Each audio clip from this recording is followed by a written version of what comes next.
Muy, pero muy buenas noches. Bienvenidos a nuestra sala internacional de conferencias de Somos Reino Internacional. Hoy vamos a compartir un tema muy relevante, muy importante. Yo quiero que usted abra los ojos de su entendimiento porque vamos a hablar de este tema. El infierno esotérmico no existe. Vamos a entender la palabra esotérmico para poder comprender en sí este tema sobre el infierno esotérmico. Si a usted le gusta tomar nota, ya iniciamos. El infierno esotérmico no existe. Vamos a basarnos en las palabras de Yeshua, de Jesús, que dijo, cualquiera que diga, fíjese bien lo que dice, cualquiera que diga necio o fatuo a su hermano, será culpable ante el concilio y quedará expuesto al infierno de fuego. Como vamos a hablar de que el infierno esotérmico no existe, aquí en Mateo 5:22, Jesús habló del infierno de fuego. La palabra infierno está relacionada con la palabra fuego, y la palabra fuego es del hebreo esh, que en el campo natural es una llama ardiente, pero en el campo espiritual es un símbolo de justicia.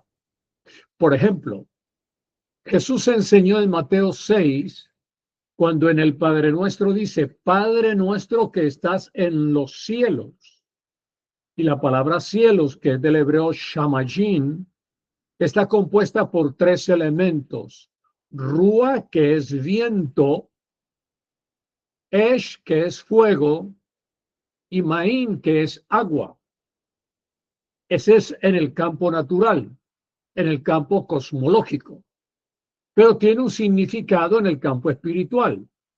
El agua es símbolo de purificación, el Ruah es símbolo del espíritu y el Esh es fuego de justicia.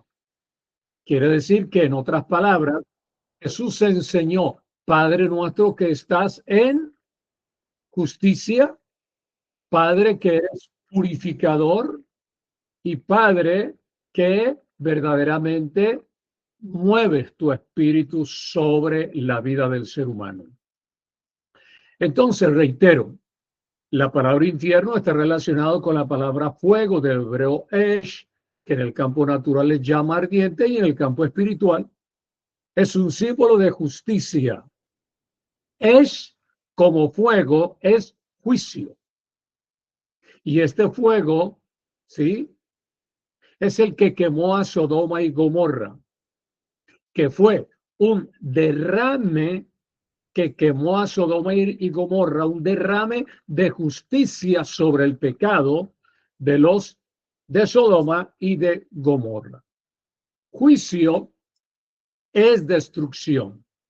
Entonces, cuando uno encuentra la palabra fuego en la Biblia, tiene que saber interpretar si es fuego como purificación, si es fuego como justicia, si es fuego como juicio o si es fuego como destrucción. Abraham, cuando Dios determinó destruir el pecado de Sodoma y Gomorra, Abraham le preguntó a Dios, y aquí quiero parar para siempre explicar esto. Recuerden que antes de que haya un juicio o hubo un juicio de Dios en la Biblia, antes del juicio operaron tres atributos de Dios. Dios nunca aplicó juicio antes de aplicar la palabra paciencia, la palabra gracia y la palabra misericordia. Cuando el pecado de una ciudad o de un ser humano llega al tope, activa el juicio, el fuego y la destrucción, y por lo tanto se silencia la paciencia, la gracia y la misericordia. Entonces juicio es destrucción. Y Abraham le preguntó a Dios, Señor, ¿habrá fuego? ¿Habrá destrucción? ¿Habrá juicio sobre el justo y sobre el impío juntamente? Dios le dijo, búscame de 50 a 10 justos que haya en Sodoma y Gomorra, y por ellos no habrá fuego o infierno sobre las ciudades. Abraham no los encontró, y dice la Biblia que Dios se retiró, y al no ver en Sodoma y Gomorra 10 justos, se fue y vino el fuego y todos murieron en ese infierno, en ese fuego, en esa quema o en esa destrucción. Judas 1:7 en la Biblia dice que Sodoma y Gomorra fueron puestas, por ejemplo, sufriendo en castigo del fuego eterno. ¿Qué significa? Que algo es eterno mientras el fuego o la llama esté en pie quemando, en pie destruyendo al elemento. Y deja de ser eterno el fuego quemando cuando cesa o el fuego para o deja de consumir o de destruir al elemento. No existe el infierno esotérmico. Hay dos clases de características en el fuego. Uno es introtérmico, que es fuego hacia adentro. Por ejemplo, nuestro cuerpo maneja una temperatura introtérmica. ¿Qué quiere decir? Que el cuerpo tiene fuego por dentro, tiene una temperatura caliente en el grado preciso del calor. Por eso es que cuando uno tiene frío, uno tiene que ayudarle al grado introtérmico del cuerpo. Pero existe otra característica del fuego o del calor que es esotérmico. Entonces, fuego introtérmico es el que uno siente y suda. Y fuego esotérmico es el fuego que la llama expide o se mueve o funciona hacia afuera. Por eso la palabra esotérmico tiene la EX de exterior, esotérmico. Entonces, no existe el infierno esotérmico quemando eternamente gente o quemando un elemento. Sodoma y Gomorra todavía no se están quemando, se quemaron en su generación. Pero Judas escribió de Sodoma y Gomorra para enseñar el infierno. Ahora bien, esotérmico se refiere a un proceso químico donde se libera hacia afuera el calor o hacia afuera el fuego. Por ende, el infierno no es un tormento de fuego literal. Fíjense bien que en las afueras de Jerusalén existía el infierno de fuego referido a la Gehenna. ¿Qué era la Gehenna? El término Gehenna viene del valle de Hinnom, que era un lugar asociado históricamente con la basura de Jerusalén. En el valle de Hinnom, los paganos, inclusive algunas tribus de Israel, sacrificaban niños al fuego ante el dios Baal, Quemos Astoret, y la quema constante de desechos. Entonces, la Gehenna era basura quemándose, sacrificio de niños, que en el Antiguo Testamento se conoce como el Valle de Tofet, y era la quema constante de basura, de cuerpos, de cadáveres, de perros muertos y de desechos. Eso se llama en la Biblia la Gehenna, eso se llama en la Biblia el infierno. Ahora, Yeshua usó la palabra Gehenna como una metáfora para el juicio de la exclusión de Dios y no como un infierno esotérmico de tormento eterno. O sea, nadie en este momento se está quemando en el infierno, porque el infierno esotérmico no existe. Está comprobado que cuando una persona decide que la cremen en el día de su muerte, la cremación dura entre unas 2 horas 15 minutos o 2 horas y media. Quiere decir que esa cremación es de corto tiempo. Entonces no existe un infierno crematorio literal quemando cuerpos o quemando almas, porque eso no existe. Recuerde que un crematorio crema un cuerpo en 2 horas y media. Bien. En Jerusalén hubo 3 clases de juicios para ir al infierno. Número 1, el juicio que se hacía en la puerta de la ciudad. Número 2, el juicio del Sanedrín judío. Lo hacía el Sanedrín. Número 3, el juicio de la Gehenna de fuego a las afueras de Jerusalén, que era un hueco, un abismo, donde desde arriba de las torres tiraban los perros, tiraban a los homicidas, tiraban a los asesinos en cuerpo vivo y tiraban todas las basuras de la ciudad a ese abismo que Juan llama metafóricamente en Apocalipsis 20:15 el lago de fuego. Entonces, Yeshua usó ejemplos en Mateo 5, 3 ejemplos que exponían al judío al infierno eterno que es la Gehenna. Número 1, juicio por asesinato, que está en el versículo 21. El Señor dice, será culpable de juicio. Va a la Gehenna. Número 2, juicio por enojo. Verso 22, se va a la Gehenna. Número 3, juicio por adulterio, cuerpo lanzado o echado al infierno, a la Gehenna, al abismo quemante que se azuzaba el fuego del abismo, de la Gehenna, del infierno con azufre.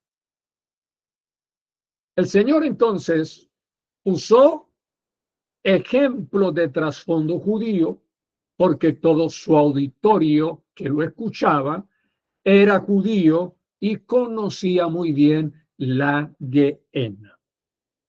En Marcos 9, 43 al 46, el Señor habló de ir al infierno, de ir al fuego que no puede ser apagado, y dijo, donde el gusano de ellos no muere y el fuego nunca se apaga. Permítame explicar el gusano eterno.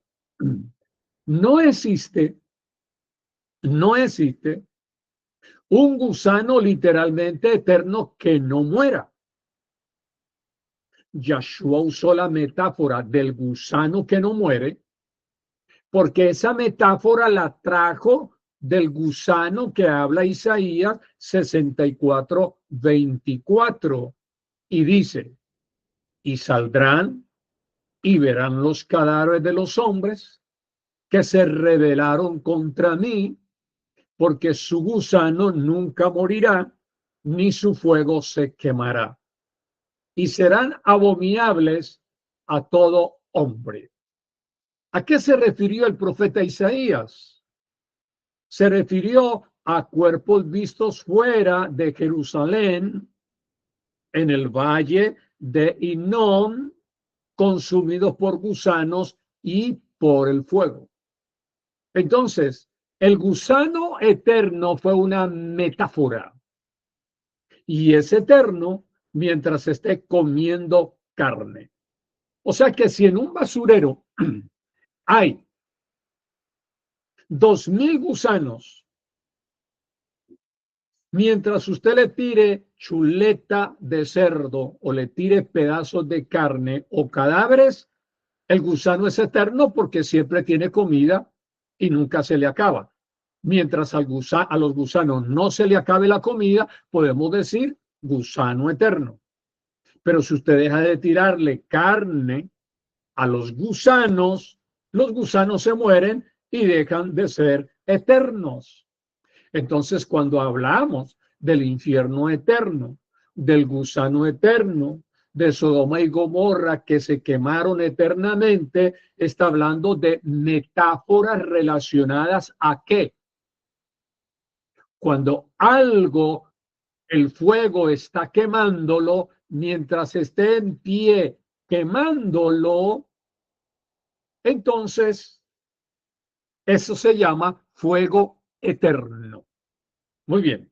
Entonces, el gusano eterno que habló Jesús representa la descomposición del cuerpo referido a la descomposición moral. Cuando Jesús le habla a los judíos del gusano eterno, les estaba diciendo, si ustedes no se arrepienten internamente en su alma de su descomposición moral, ustedes van a ir a parar al basurero de Jerusalén, serán tirados a la Gehenna, al fuego eterno, donde el gusano no muere. Fue una representación el gusano de la descomposición moral del pueblo judío. Yeshua o Jesús, en Marcos Nuevo, trajo esa imagen de Isaías para indicarle a los judíos que la corrupción de su alma era el mismo equivalente a la descomposición que hace la comida de miles de gusanos en el cuerpo.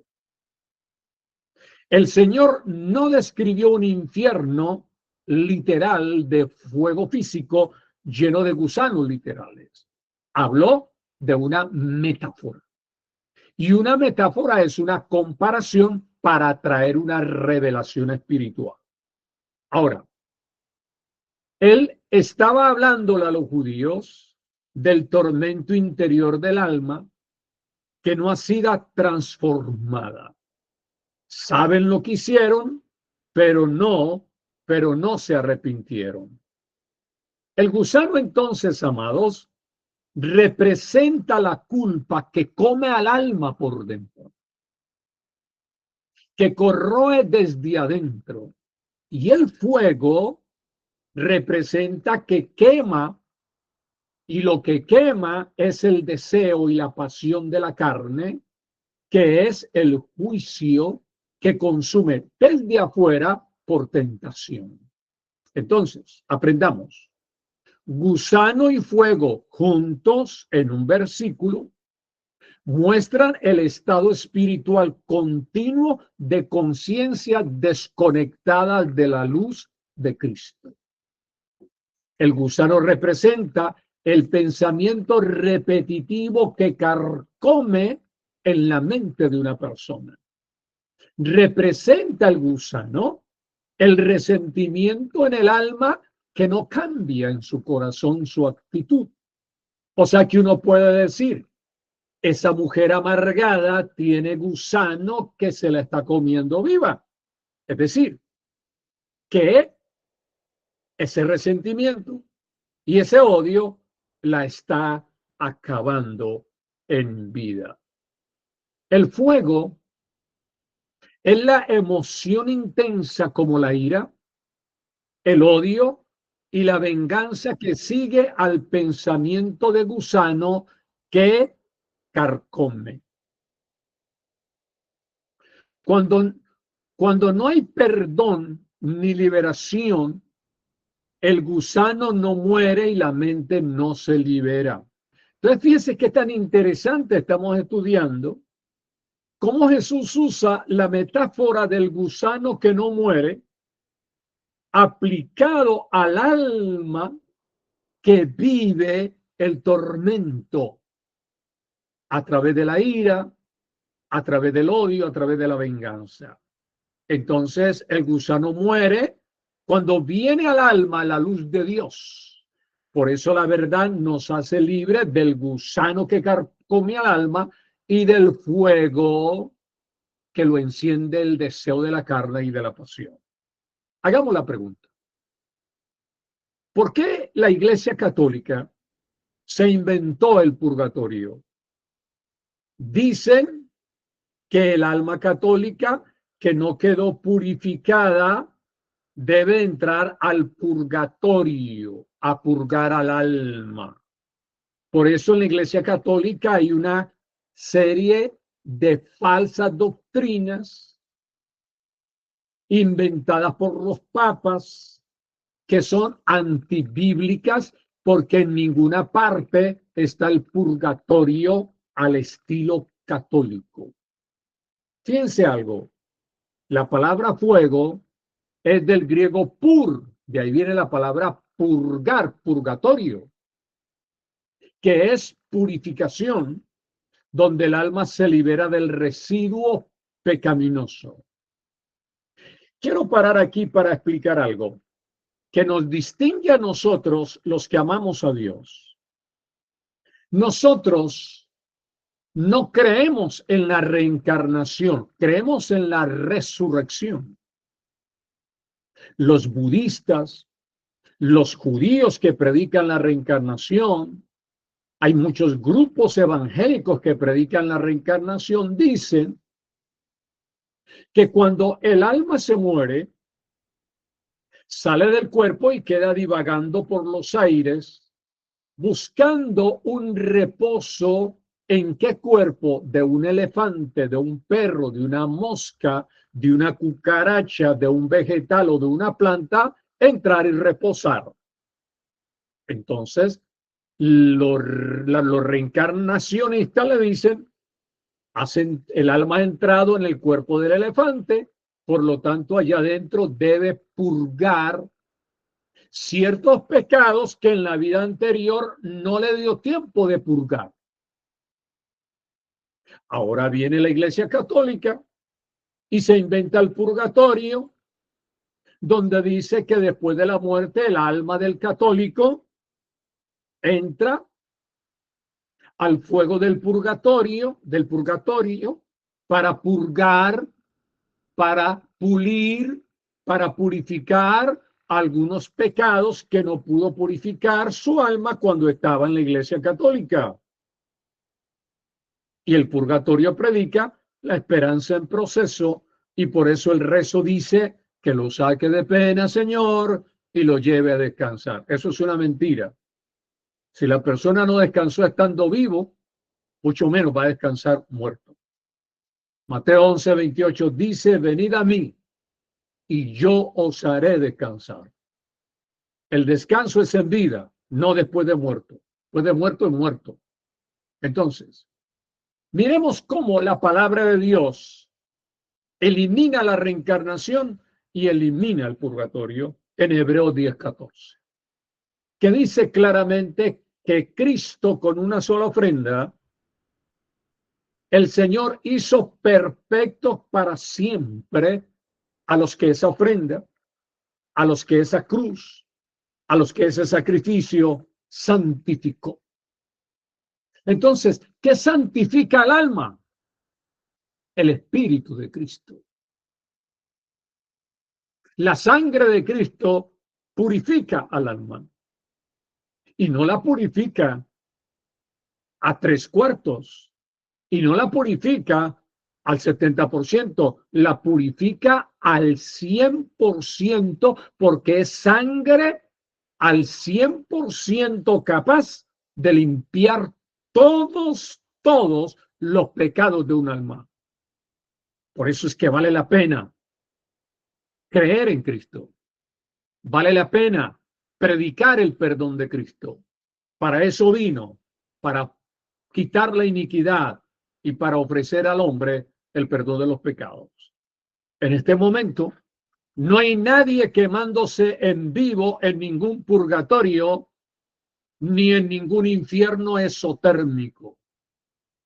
No, no hay oración por los muertos que valga. El que se murió porque no tiene orejas para oír el rezo. Y Dios no oye rezos por los muertos. No, no hay alma sufriendo en el sepulcro de ninguna parte de tumba o cementerio de cualquier país en la tierra. Si ese es lo que dice la potente palabra. Eclesiastés 9, 5 al 6 dice que los muertos nada saben. O sea que en la muerte, el alma, que está compuesta de mente, emoción y voluntad, pierde la conciencia y la retentiva de la memoria, porque ahí dice los muertos nada saben. Número 2, dice que no tienen más paga. Es decir, que no hay necesidad de rezar por ninguna alma muerta o vida muerta, porque él ya pagó con la muerte y se fue al sepulcro. Dice, no tiene más paga. Le voy a cobrar lo que me debe a aquel muerto llamado José. No hay más paga. Se murió, se murió. Ya no te puede pagar. Ya no te puede cancelar. 3. Dice que su memoria está puesta en el olvido. Ay, Pastor Rey, ¿será que mi abuela me está pensando? No, su abuela no la está pensando usted. Ay, pastor, es que anoche se me apareció mi abuelo. No, eso es una ilusión. Los muertos no se aparecen a nadie. Son las pitonisas, como la pitonisa de Endor que le hizo creer al rey Saúl que se le apareció Samuel. Y por eso es que hay chamanes que inducen a la gente y le dicen, yo le voy a hacer aparecer el muerto y le vale $1,000,000. Un negocio por los muertos. Su memoria está puesta en el olvido. Dice también, número 4, fenecieron su amor. Un muerto ya no nos puede amar. Un muerto ya no nos puede odiar. Un muerto ya no nos tiene envidia. Y dice, nunca más esa alma tendrá parte en todo lo que se hace debajo del sol. Se murió, se murió. Por eso hay una sola vida y una sola muerte en el aspecto físico. ¿Por qué existe la muerte espiritual? Entonces, amados, la muerte se lleva al alma hacia abajo. Todas las almas van en caída. Todos los años que uno cumple años le celebran que uno está más viejo y que se está acercando a la muerte. O sea, le hacen pudín, ponqué, celebración, champaña y vino, y le celebran a uno que es un año más propenso a morirse. Y pues así es la vida. Bueno, hay que celebrar. Entonces, fenece la mente en la muerte. Fenece la emoción y también la voluntad. Por eso un muerto no dice, no, me voy a levantar de aquí porque este vecino que tengo aquí en el sepulcro es un fastidioso, me voy a levantar. Dice que no tiene voluntad para levantarse. Fenecen los 5 sentidos del cuerpo. Entonces, preguntemos, en la muerte, ¿qué va a Dios de parte del hombre? Si el hombre es espíritu, alma y cuerpo, ¿qué parte de esas 3 va a Dios? Dice Eclesiastés 12:7. Y el polvo vuelva a la tierra. Aquí hay algo importante, déjenme explicarlo. Cuando la Biblia dice polvo eres, está hablando de una persona en pie que está viva. Polvo eres, estás en pie. Humano eres, estás vivo. Pero cuando dice al polvo volverás, está hablando de muerte. Cuando dice polvo eres, persona viva. Al polvo volverás, persona muerta. Y aquí en Eclesiastés 12:7 dice, y el polvo vuelva a la tierra como era, y el espíritu vuelva a Dios que lo dio. Entonces, amados, todos los espíritus de gente buena o mala, de impíos o santos, todos los espíritus van a llegar a Dios. Y por eso Dios es el cielo del espíritu de esa persona, o Dios es el infierno del espíritu de esa persona. Permítame explicarlo. ¿Por qué el cielo y por qué el infierno? Porque la palabra cielo es que Dios lo incluye hacia él. Es salvo por Cristo para él, para Dios. El cielo es una inclusión. Debido a que el Espíritu viene de la tierra a Dios en Cristo. Entonces, usted y yo que estamos en Cristo, no le tengamos miedo a la muerte. La muerte simplemente es un portal que hay que cruzar el umbral, una puerta que hay que abrir y nos conecta nuestro espíritu directamente con la presencia del eterno nuestro Dios. Pero es infierno porque viene de la tierra separado de Dios, no obedeció el evangelio, no siguió ni entró por el camino que es Cristo, no entró por la puerta estrecha al reino y ante Dios, desde la tumba o desde el momento de la muerte, el espíritu viene a la presencia de Dios. Dios sabe qué espíritu se presenta ante él y ese espíritu viene excluido por haber rehusado el evangelio de Cristo. Entonces Dios es el cielo para unos y es el infierno para otros. Dios es el que define la eternidad de cada espíritu.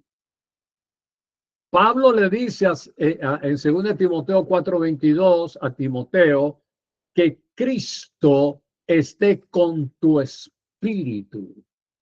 O sea que cuando Timoteo murió, su espíritu ¿a dónde fue?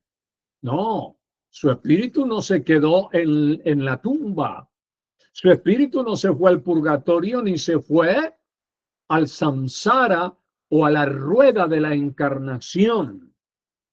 El espíritu de Timoteo conectó directamente con Dios. Por eso aquí hay algo importante.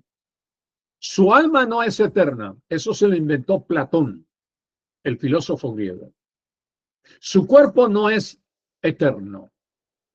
Lo único eterno suyo y mío es el espíritu, porque el espíritu nuestro es la vasija de la presencia del Espíritu Santo de Dios. En mi espíritu soy salvo, en mi espíritu tengo al Cristo eterno. Entonces, no hay tumba para su espíritu, no hay fuego para su espíritu, no hay hielo para su espíritu, no hay purgatorio para su espíritu. Para su espíritu hay Dios, solamente presencia de Dios. ¿Cuántos dicen gloria a Él? Gloria a Él. Bien, Primera de Tesalonicenses 1:8-9 dice: los que no conocieron a Dios ni obedecieron al evangelio sufrirán, fíjese bien, sufrirán pena de eterna perdición, excluidos, eso se llama infierno, de la presencia y de la gloria de Dios. Lo encuentra en Primera de Tesalonicenses del 1:8-9. Entonces, Dios cielo es inclusión y Dios infierno es exclusión. Cada espíritu estará de pie delante de la presencia de Dios. En Cristo, el espíritu estará en pie para la inmortalidad. Y el espíritu fuera de Cristo estará en pie ante el trono blanco. Entonces, aprendamos esto. Cada espíritu irá, amados, cada espíritu irá a su examen final, a la eternidad. O en Dios o fuera de Dios en la eternidad. O sea, que todo ser humano va a presentar un examen final de su vida ante el Dios de la eternidad. Va a estar, quiéralo o no, todo espíritu al morir de un creyente o de un no creyente va a estar en pie delante de la presencia de Dios. Y mañana, en nuestra conferencia, voy a hablar del espíritu del impío ante el gran trono blanco. No se pierda realmente nuestra conferencia.